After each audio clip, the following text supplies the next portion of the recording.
Ku ingin selalu dekat padamu,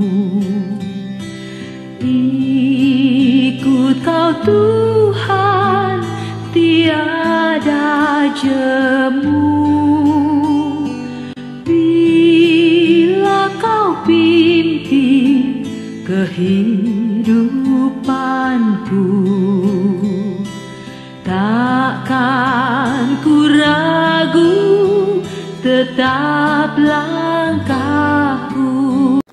Saudara-saudara kekasih Yesus Kristus, selamat pagi, selamat berkarya, selamat merayakan hari ulang tahun negara Republik Indonesia yang ke-75, Dirgahayu. Mari kita awali hari-hari kita bersama dengan Roh Kudus. Maka untuk itu kita harus mempertajam pendengaran kita sebagai seorang murid di hadapan Tuhan, agar kita mampu membedakan mana keinginan Tuhan, mana suara Tuhan, dan mana suara-suara yang datang dari sekitar kita, bahkan keinginan daging kita. Dengan terus-menerus mempertajam pendengaran kita, maka kita akan mengerti, memahami rencana Tuhan di dalam kehidupan kita sehari-hari dan dalam perjalanan kita sepanjang masa. Sapaan rohani kita hari ini kami angkat dari Kejadian pasal yang ke-11 ayat yang pertama sampai ayat yang ke-9, menceritakan bahwa pasca air bah yang memusnahkan segala sesuatu yang hidup kecuali keluarga Nuh dan binatang-binatang yang ada di bahteranya, kembali manusia terkutuk ini membuat ulah di hadapan Tuhan.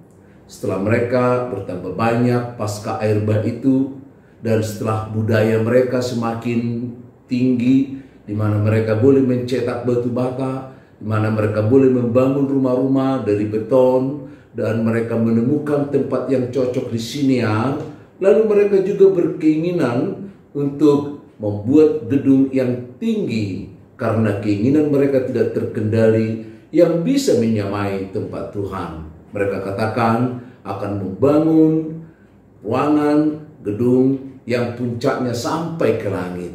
Walaupun memang tidak betul sampai ke langit, karena sampai sekarang pun setelah sekian ribu tahun gak ada bangunan yang sampai ke langit. Tetapi menunjukkan bahwa niat mereka dengan bulat, dengan setinggi-tingginya untuk menyamai Tuhan di tempat yang maha tinggi. Itu kita lihat di ayat yang keempat.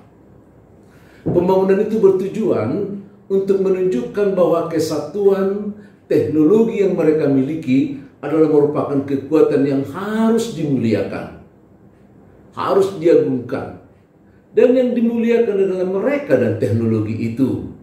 Dan itulah menjadi sebagai jati diri mereka, sebagai jati kelompok mereka, sebagai orang-orang yang hidup sekalipun tanpa Tuhan.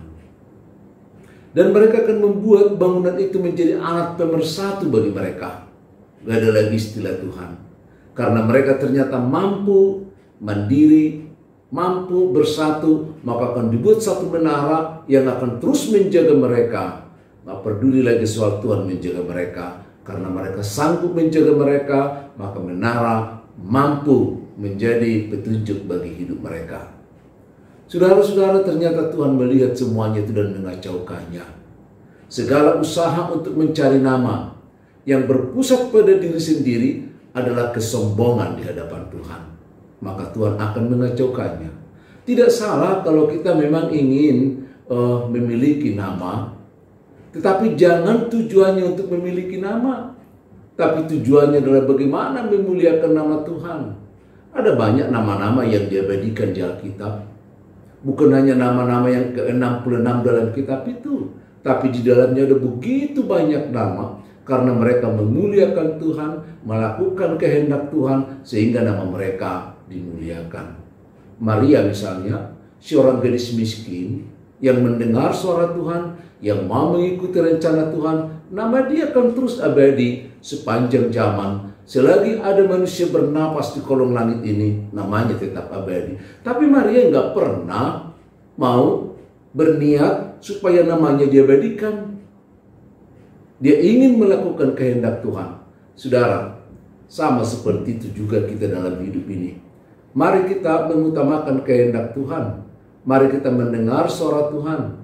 Mari kita mengutamakan apa yang diminta Tuhan dari kita, agar kita tidak menjadi seperti menara yang di Babel. Babel artinya dikacaukan.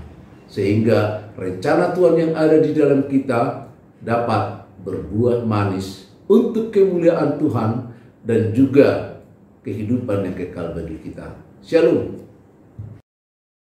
Ku ingin selalu dekat padamu, ikut Kau Tuhan, tiada jemu. Bila Kau pimpin kehidupanku, takkan ku ragu, tetap langkah